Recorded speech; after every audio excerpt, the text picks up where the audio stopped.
ప్రముఖ జ్యోతిష్యులు కాళికాదేవి ఉపాసకులు జ్యోతిష్య పండిత్ ఎంకే శాస్త్రి గారు మీ హస్తరేఖలు, ముఖ లక్షణము, ఫోటో, జాతకం చూసి మీ జీవిత సంపూర్ణ భవిష్యత్తు తెలపగలరు. మీకు ఎటువంటి సమస్యలు ఉన్నా చౌడేశ్వరీదేవి పూజలు చేసి పరిహారం చేయగలరు. స్త్రీ పురుష వశీకరణం 100% గ్యారంటీ. సెల్ 9481312761. నేను కలిసి టీ తాగినా, లంచ్ చేసిన, ఈస్ట్ గవర్నమెంట్ ఇంత దాటేసి వచ్చాను అనిపిస్తుంది.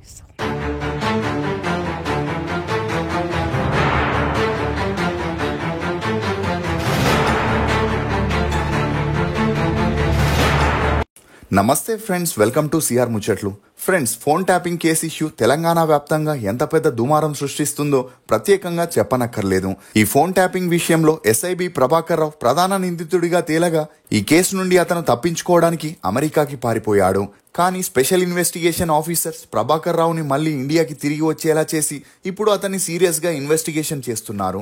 అలా ఎవరెవరి ఫోన్లు ట్యాప్ అయ్యాయి, ఇంకా ఇందులో ఎవరెవరున్నారు అనే విషయాల్ని బయటకి లాగుతున్నారు. ఇప్పటికే చాలా మంది ఎంపీలు, ఎమ్మెల్యేలు, ప్రతిపక్ష నాయకుల ఫోన్లని ట్యాప్ చేయడంతో పాటు సినీ సెలబ్రిటీలు, ఇతర విఐపీలకి సంబంధించిన ఫోన్లని కూడా ట్యాప్ చేసినట్లు బయటపడింది. ఇక తాజాగా యాంకర్ అనసూయ ఫోన్ కూడా ట్యాప్ అయినట్లు మీడియాలో వార్తలు వినిపిస్తున్నాయి. జబర్దస్త్ ద్వారా యాంకర్ గా గుర్తింపు పొందిన అనసూయ ఆ తర్వాత పలు షోస్ కి యాంకరింగ్ చేయడమే కాకుండా ప్రస్తుతం క్యారెక్టర్ ఆర్టిస్ట్ గా మారిపోయింది. అలా పుష్ప సినిమా ద్వారా పాన్ ఇండియాలో క్రేజ్ సంపాదించిన అనసూయ రంగస్థలం, విమానం వంటి సినిమాల్లో కీ రోల్స్ ని పోషించింది.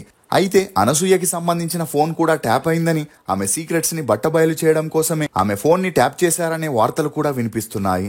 అంతేకాకుండా పవిత్ర లోకేష్ ఫోన్ కూడా ట్యాప్ అయిందని, ఆమె పర్సనల్ గా మాట్లాడిన ఆడియోస్ ని రికార్డ్ చేశారని, ఇలాంటి మరెన్నో విషయాలు ఇన్వెస్టిగేషన్ లో బయటపడాల్సి ఉంది. ఇక ఈ విషయంపై సీఎం రేవంత్ రెడ్డి మాట్లాడుతూ, గత ప్రభుత్వంలో కీలకంగా వ్యవహరించిన ఓ నేతకి సినీ తారలపై మోజెక్కువని, దాంతో పలువురు హీరోయిన్ల ఫోన్ కాల్స్ ని ట్యాప్ చేసి వారి పర్సనల్ విషయాలని తెలుసుకొని వారిని లైంగికంగా వేధించాడని, అలా ఒక స్టార్ హీరోయిన్ సంసారంలో కూడా జోక్యం చేసుకుని వారి జీవితాలని కూడా దెబ్బతీశాడని చెప్పుకరావడంతో పాటు ఈ ట్యాపింగ్ లో ఉన్న ప్రతి ఒక్కరి మీద చట్టబద్ధంగా దర్యాప్తు చేసి నిందితులని జైల్లో పెడతామని సీఎం రేవంత్ రెడ్డి చెప్పుకొచ్చారు. అసలు ఈ ఫోన్ ట్యాపింగ్ అంటే ఏంటి? ఈ ఫోన్ ట్యాపింగ్ లో బలైన హీరోయిన్లు ఎవరు? నిజంగానే ట్యాపింగ్ ద్వారా హీరోయిన్స్ ని లొంగ తీసుకున్నారా అనే నమ్మలేని నిజాన్ని ఈ వీడియోలో చెప్పడానికి నేను ప్రయత్నిస్తాను. మీరు మాత్రం ఈ వీడియోని పూర్తిగా చూడండి. అందుకే మీకోసం బేబర్ చాక్లెట్ ని తీసుకొస్తున్నాం. ఇది రుచికి రుచి, ఆరోగ్యానికి ఆరోగ్యం. ఇందులో ఉండే ఫ్లవనాయిడ్లు రక్తనాళాలని వృద్ధి చేసి గుండె ఆరోగ్యాన్ని పెంచుతుంది. చాక్లెట్ టీ తాగడం ద్వారా ఒంట్లో కొవ్వు పెరగడాన్ని నియంత్రిస్తూ మతిమరుపుని కూడా తగ్గిస్తుంది. అమెజాన్, ఫ్లిప్కార్ట్ లో కూడా అవైలబుల్ గా ఉన్నాయి. కానీ మన వెబ్సైట్ లో ఆర్డర్ చేసుకుంటే మంచి ఆఫర్స్ ఉన్నాయి. ట్యాపింగ్ లో రెండు విధాలున్నాయి. ఒకటి ఫోన్ ట్యాపింగ్, రెండోది ఫోన్ హ్యాకింగ్. ఫోన్ ట్యాపింగ్ లో నెంబర్స్ ని తెలుసుకొని వాటిని మానిటరింగ్ చేస్తూ ఇన్కమింగ్, అవుట్ గోయింగ్ కాల్స్ ని వింటూ రికార్డ్ చేసుకోవచ్చు. ఇక ఫోన్ హ్యాకింగ్ లో మనం యూజ్ చేసే స్మార్ట్ ఫోన్ లో ఏదో ఒక యాప్ ని ఇన్స్టాల్ చేసినప్పుడు ఇంటర్నల్ గా పెగాసిస్ అనే బగ్ ని పంపించి ఆ ఫోన్ ని హ్యాక్ చేస్తారు. దీంతో హ్యాకర్స్ కి మన నెట్ బ్యాంకింగ్ డీటెయిల్స్ తో పాటు ప్రైవేట్ పిక్స్ అండ్ వీడియోస్ లాంటి అన్ని విషయాలని సేకరిస్తారు. ఇక అలా ఆ మొబైల్ ని మనం యూజ్ చేస్తున్నా కూడా కంట్రోల్ మొత్తం హ్యాకర్ చేతిలోకి వెళ్ళిపోతుంది. అలా ఈ సాఫ్ట్వేర్ ని హ్యాకర్స్ బ్లాక్ మార్కెట్ లో కొనుక్కొని తమకి నచ్చిన సెలబ్రిటీ మొబైల్స్ ని హ్యాక్ చేసి వారి ప్రైవేట్ ఇన్ఫర్మేషన్ ని కలెక్ట్ చేసి బ్లాక్ మెయిల్ చేస్తూ వారిని లైంగికంగా వాడుకోవడము, లేకపోతే ఆ ఫోటోస్ అండ్ వీడియోస్ ని నెట్ లో రిలీజ్ చేయడం లాంటివి చేస్తుంటారు. ఇక మీకు పూర్తిగా అర్థమయ్యేలా చెప్పాలంటే 2017లో డ్రగ్స్ కేసులో రకుల్ ప్రీత్ సింగ్, చార్మి కౌర్, ముమైత్ ఖాన్, రవితేజ, రానా అని చాలా మంది సినీ నటుల పేర్లు బయటకు వచ్చాయి. దీంతో ఈ ఇష్యూ చాలా పెద్దదవుతుందని అందరూ అనుకున్నారు. కానీ ఉన్నట్టుండి ఈ ఇష్యూ చల్లబడిపోయింది. అసలు ఇదంతా జరగడం వెనుకున్న ముఖ్య కారణం, ఒక రాజకీయ నేతకి సినిమా హీరోయిన్ నచ్చితే తన కోరికలు తీర్చుకునేందుకు పిలుస్తారు. అందుకు కొంతమంది నటీమణులు డబ్బుకి ఆశపడి వెళితే మరికొంతమంది మాత్రం రాజకీయ నేతలతో సేఫ్ కాదని అందుకు ఒప్పుకోరు. దీంతో ఆ హీరోయిన్ ఫోన్ ని ట్యాప్ చేయడమో లేక హ్యాక్ చేసి ఆ ఫోన్ ని పూర్తిగా మానిటరింగ్ చేస్తారు. ఇక అలా ఎక్కడా దొరకకపోతే వారు డ్రగ్స్ కోసం చాట్ చేసినట్లు, వాటిని కొనుక్కున్నట్లు క్రియేట్ చేసి దాన్ని నెక్స్ట్ డే మీడియాలో హల్చల్ అయ్యేలా చేస్తారు. అలా ఆ హీరోయిన్ తో పాటు తన చుట్టూ ఉన్న ఫ్రెండ్స్ ని కూడా ఈ ట్రాప్ లోకి లాగుతారు. ఇక ఈ న్యూస్ వైరల్ అవ్వడంతో ఆ హీరోయిన్ భయపడడం మొదలెడుతుంది. ఒకవేళ ఇందులో తను దోషి అని తేలితే ఎక్కడ తన కెరియర్ స్పాయిల్ అవుతుందో అని చివరికి ఆ రాజకీయ నేత దగ్గరికి వెళ్లడానికి సిద్ధపడుతుంది. ఇక ఇదే కోవలో రకుల్ ప్రీత్ సింగ్ డ్రగ్స్ ఇష్యూ ఉన్నట్టుండి చల్లబడడంతో 2017లోనే రేవంత్ రెడ్డి హైకోర్టులో పిటిషన్ వేస్తూ ఆ కేసుని డీల్ చేసిన సిట్ టీం అప్పటి గవర్నమెంట్ చెప్పినట్లు వింటుందని ఒక హీరోయిన్ కోసం ఈ కేసుని క్లోజ్ చేశారని, దీనిపై సిబిఐ ఎంక్వైరీని చేపించాలని చెప్పినా కూడా ఎటువంటి ప్రయోజనం లేకుండా పోయింది. అలా ఆ తర్వాత రకుల్ ప్రీత్ సింగ్ ఆ రాజకీయ నేత చెప్పినట్లు వింటూ హైదరాబాద్ లో ప్రాపర్టీస్ ని గిఫ్ట్స్ గా తీసుకుంటూ స్టార్ హీరోస్ మూవీస్ లో యాక్ట్ చేయడం మొదలెట్టింది. ఇదిలా ఉంటే నాగ చైతన్య సమంత ప్రేమించి పెళ్లి చేసుకోవడం జరిగింది. అలా సమంత మొదట్లో సినిమాల్లో నటించనని చెప్పినప్పటికీ కొన్ని రోజుల తర్వాత రంగుల ప్రపంచాన్ని వదిలి ఉండలేక డీసెంట్ పాత్రలే చేస్తానని, ఎక్స్పోజింగ్ చేయనని నాగ చైతన్యని కన్విన్స్ చేయగా సమంతని డిసప్పాయింట్ చేయడం ఇష్టం లేక నాగ చైతన్య అందుకు ఒప్పుకోవడం జరిగింది. ఇక ఇండస్ట్రీలో హీరో హీరోయిన్స్ ఎవరైనా సరే ప్రొఫెషనల్ గా ఒక నెంబర్ ని, పర్సనల్ గా మరో నెంబర్ ని మెయింటైన్ చేస్తుంటారు. అలా పెళ్లి తర్వాత సమంత ఎక్కువగా తమిళ్ మూవీస్ చేస్తూ దూసుకుపోవడం, ముఖ్యంగా సూపర్ డిలక్స్ పుష్ప సినిమాలో ఐటమ్ డాన్స్ చేస్తూ ఎక్స్పోజ్ చేయడంతో అక్కినేని ఫ్యామిలీకి సమంతకి మనస్పర్ధాలు మొదలయ్యాయి. ఇక అప్పుడే సమంత ఫ్యామిలీ మ్యాన్ అనే హిందీ సిరీస్ చేయడానికి కూడా ఒప్పుకోవడంతో వీరి గొడవలు తారాస్థాయికి వెళ్లాయి. అలా ఈ సిరీస్ షూటింగ్ జరుగుతున్నప్పుడు ఆ ప్రొడ్యూసర్ తో సమంత క్లోజ్ గా మాట్లాడుతూ చాట్ కూడా చేస్తుండేది. ఇదిలా ఉంటే తెలంగాణలోని ఒక రాజకీయ నేత సమంతని ఒకసారి కలిసేందుకు పిలిచినా కూడా ఈమె ఒప్పుకోకపోవడంతో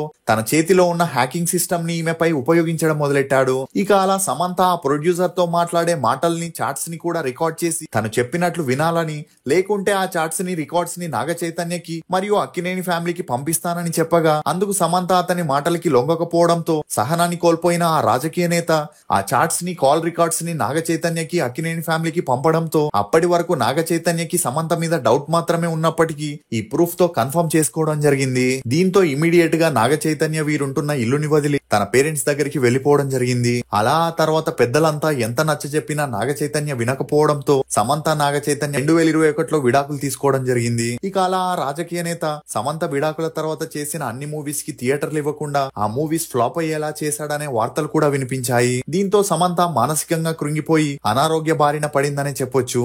ఇదిలా ఉంటే హీరోయిన్స్ కి ప్రొడ్యూసర్స్, డైరెక్టర్స్ హీరోస్ తో ఉన్న సన్నిహిత్యం కారణంగా వారు అడిగినప్పుడల్లా న్యూడ్ ఫొటోస్ ని, వీడియో కాల్స్ ని మరియు స్నానం చేసిన వీడియోస్ ని కూడా తీసి పంపించాల్సి ఉంటుంది. అలా చాలా మంది హీరోయిన్స్ తమ మొబైల్స్ లో ప్రైవేట్ వీడియోస్ ని, ఫొటోస్ ని తీసుకుంటారు. ఇక ఇదే కోవలో త్రిష స్నానం చేస్తున్న వీడియోని తీసుకోవడం జరిగింది. ఇదిలా ఉంటే త్రిష అప్పట్లో స్టార్ హీరోయిన్ గా ఉండడంతో ఈమెకి చాలా మంది అభిమానులుగా ఉండేవారు. అందులో ఒక అభిమాని ఈమె ఫోన్ ని హ్యాక్ చేసి ఆ మొబైల్లోని డేటాని కూడా సేవ్ చేసుకోవడం జరిగింది. ఇక అలా త్రిష బాత్ వీడియో కూడా బయటికి వచ్చిందని చెప్పొచ్చు. ఇక అప్పట్లో సోషల్ మీడియా ఇంతలా యాక్టివ్ గా ఉండకపోయినా త్రిష స్టార్ హీరోయిన్ అవ్వడంతో ఆ వీడియో అప్పట్లో హల్చల్ చేసింది.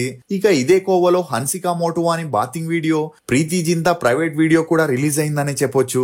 ఇక మరికొంతమంది హీరోయిన్స్ తమ ఫోన్ లో తీసుకున్న టాప్లెస్ పిక్స్ కూడా అప్పట్లో హల్చల్ అయ్యాయి. ముఖ్యంగా కత్రినా కైఫ్, మల్లికా షెరావత్, మోనా సింగ్, కమల్ హాసన్ చిన్న కూతురైన అక్షరా హాసన్, వసుంధర కశ్యప్ అని చాలా మంది హీరోయిన్స్ పిక్స్ కూడా రిలీజ్ అవ్వడం గమనార్హం. ఇది మాత్రమే కాకుండా సీక్రెట్ ఎఫ్ఐఆర్స్ ని నడుపుతూ తమ రొమాంటిక్ మూమెంట్స్ ని ఫోన్ లో క్యాప్చర్ చేసుకుని సీక్రెట్ గా ఫోన్ లో పెట్టుకున్నా కూడా ఈ హ్యాకర్స్ వల్ల అవి కూడా బయటకు వచ్చాయి. ఇక అందులో నటి ఆండ్రియా అనిరుద్ స్టూడియోలో క్లోజ్ గా ఉంటూ కొన్ని పిక్స్ ని తీసుకోగా సుచి లీక్స్ టైంలో ఈ పిక్స్ సోషల్ మీడియాలో దర్శనం ఇచ్చాయి. అలా ఆ తర్వాత హన్సికా మోటువాని, షింబు క్లోజ్ గా ఉంటూ డేట్ చేస్తున్న సమయంలో కొన్ని రొమాంటిక్ పిక్స్ ని క్లిక్ చేసుకోగా ఎప్పుడైతే హన్సికా షింబుతో మనస్పర్ధాలు వచ్చి బ్రేకప్ చేసుకుందో అదే సమయంలో వీరి పిక్స్ కూడా సోషల్ మీడియాలో హల్చల్ అయ్యాయి. ఇక అలా త్రిష అటు రానాతో, ధనుష్ తో, మరోవైపు తన డిజైనర్ అయిన సిడ్నీతో దిగిన ప్రైవేట్ పిక్స్ సుచి లీక్స్ టైంలో బయటపడడంతో అప్పట్లో ఈ వార్తలు హల్చల్ అయ్యాయి. ఇక అప్పటికే త్రిషకి వరుణ్ అనే బిజినెస్ మ్యాన్ తో ఎంగేజ్మెంట్ అయి ఉండడం, ఈ పిక్స్ బయటికి రావడంతో వరుణ్ త్రిషతో ఎంగేజ్మెంట్ ని క్యాన్సిల్ చేసుకున్నాడు. ఇదిలా ఉంటే నయనతార సినిమాల్లో కంటే బాయ్ ఫ్రెండ్స్, లవ్ అఫైర్స్ వల్లే ఎక్కువగా ఫేమస్ అయిందని చెప్పొచ్చు. ఇక ఈమె ఇండస్ట్రీకి వచ్చిన కొత్తలో ఛాన్స్ల కోసం షింబుతో డేట్ చేస్తూ అతనితో క్లోజ్ గా ఉన్న పిక్స్ ని తీసుకోగా తమిళనాడు ఎక్స్ సీఎం మనవాడు నయనతారని ఎలాగైనా లొంగ తీసుకోవాలని తన ఫోన్ ని హ్యాక్ చేసి అందులో ఉన్న ప్రైవేట్ పిక్స్ ని రిలీజ్ చేశాడు. అలా ఆ తర్వాత నయనతారకి ఆ మాజీ సీఎం మనవడితో పెరిగిన క్లోజ్నెస్ తోనే అటు సినిమాల్లో ఛాన్సులు పొందుతూ మరోవైపు ప్రాపర్టీస్ ని కూడా బాగా సంపాదించుకోవడం గమనార్హం. ఇదిలా ఉంటే తమ ప్రైవేట్ వీడియోస్ బయటికి రాగానే అవి మార్ఫింగ్ అని చెప్పి సైలెంట్ అయినా కూడా లీక్ చేసిన హ్యాకర్స్ మాత్రం వాటిని అన్ని చోట్ల హల్చల్ చేసి వారికి ఉన్న పరువుని కూడా తీసేస్తారు. ఇదిలా ఉంటే ఈ హ్యాకింగ్ ని చాలా మంది డబ్బుల కోసం కూడా చేస్తున్నారు. ఉదాహరణకి భర్తకి భార్య మీద డౌట్ ఉన్నప్పుడు ఇలాంటి హ్యాకర్స్ దగ్గరికి వెళ్లి తమ భార్య నెంబర్ ఇచ్చి మానిటరింగ్ చేయమని చెబుతారు. అలా ఆ భర్త ఆఫీస్ కి వెళ్ళాక భార్య ఎక్కడికి వెళ్తుంది, ఏం చేస్తుందనే వివరాలని సేకరించి ఒకవేళ వారికి ఎఫ్ఐఆర్ ఉందని కన్ఫర్మ్ అయితే ఆ ఆధారాలతోనే ఇప్పుడు విడాకులు కూడా తీసుకుంటున్నారు. ఇక ఇందులో చాలా మంది సీరియల్, సినిమా ఆర్టిస్టులు కూడా ఉన్నారని చెప్పొచ్చు. అంతేకాకుండా ప్రముఖ యాంకర్ నటి అనసూయ పవిత్ర లోకేష్ ఫోన్ ని కూడా ట్యాప్ చేశారని, వారు పర్సనల్ గా మాట్లాడిన ఆడియోస్ ని కూడా రికార్డ్ చేశారనే వార్తలు దర్యాప్తులో బయటపడగా మరిన్ని విషయాలు వెలుగులోకి వచ్చే అవకాశం ఉంది. ఇక ఇప్పటికే ఎస్ఐబి మాజీ చీఫ్ ని అధికారులు పలుమార్లు విచారణకి పిలువగా అప్రూవల్ గా మారిన కొంతమంది ఆఫీసర్ల స్టేట్మెంట్లని రికార్డ్ చేసుకోగా స్పెషల్ ఇన్వెస్టిగేషన్ ఆఫీసర్స్ దీన్ని సీరియస్ గా తీసుకొని ఇది కేవలం రాజకీయ వర్గాల్లోనే కాకుండా సెలబ్రిటీల వ్యక్తిగత గోప్యానికి కూడా భంగం కలిగించేలా ఉందని, త్వరలోనే ఈ కేసుని ఒక కొలిక్కి తీసుకొస్తామని చెప్పడంతో ఇప్పుడు ఈ న్యూస్ అన్ని చోట్ల హల్చల్ అవుతుంది. ఇది ఫోక్స్ తెలంగాణ ఫోన్ ట్యాపింగ్ గురించి కొన్ని నమ్మలేని నిజాలు. ఈ వీడియో మీద మీ అభిప్రాయాన్ని కమెంట్ సెక్షన్ లో తప్పకుండా తెలియజేయండి. మేము చేసిన ఈ వీడియో మీకు నచ్చినట్లయితే ఒక లైక్ ద్వారా మీ సపోర్ట్ ని మాకు తెలియజేయండి. For more interesting videos please subscribe to CR Muchchatlu. Thank you.